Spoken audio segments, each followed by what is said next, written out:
প্রস্রাব করার সময় যদি কারো কাপড়ে 2-1 ফোঁটা তরল লেগে যায় তাহলে কি সেই কাপড় দিয়ে নামাজ হবে কিনা? ওই অবস্থায় তাকে কি নতুন করে গোসল করতে হবে নাকি পুরা কাপড় পাল্টিয়ে তারপরে তাকে নামাজ আদায় করতে হবে?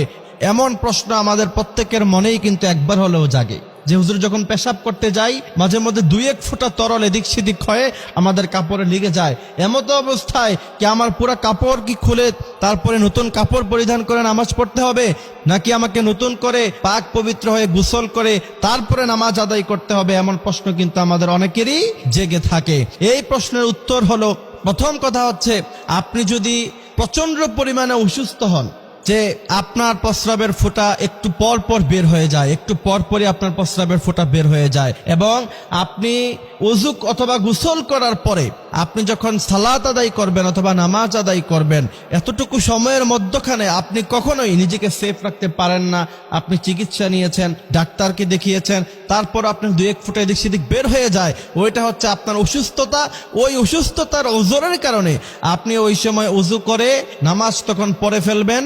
প্রত্যেক ওয়াক্তের জন্য অবশ্যই আপনাকে কাপড় পাল্টাতে হবে, প্রত্যেক ওয়াক্তের জন্য অবশ্যই নতুন করে আপনাকে পাক পবিত্রতা অর্জন করতে হবে। কিন্তু অসুস্থতা ছাড়া নরমালি যদি কারো কখনো এমন হয় যে আপনি সফরে বের হয়েছেন, কোথাও গিয়েছেন, কাপড় চোপড় নাই, ওই সময় আপনার পেশাবের সময় প্রস্রাবের সময় 2-1 ফোঁটা তরল কাপড়ে লেগে গিয়েছে, এমত অবস্থায় আপনি কি করবেন?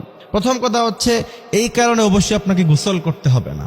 যদি আপনি প্রস্রাব করার সময় কাপড়ের মধ্যখানে লেগে যায়, যদি আপনার পক্ষে সম্ভব হয়, উত্তম হচ্ছে এই কাপড় সম্পূর্ণ পুরোটা পাল্টিয়ে তারপর আপনি নামাজ আদায় করবেন। যদি সেই ব্যবস্থা আপনার কাছে না থাকে, সেই সিচুয়েশন যদি আপনার কাছে না থাকে, হয়তোবা আপনি কাপড়ের ব্যবস্থা করতে গেলে নামাজ কাজা হয়ে যাবে, ট্রেন ছুটে যাবে, অথবা আপনি এমন জায়গায় এসেছেন সেখানে আপনার কাছে কোনো কাপড় নাই, এমত অবস্থায় কোনো টেনশনের প্রয়োজন নাই।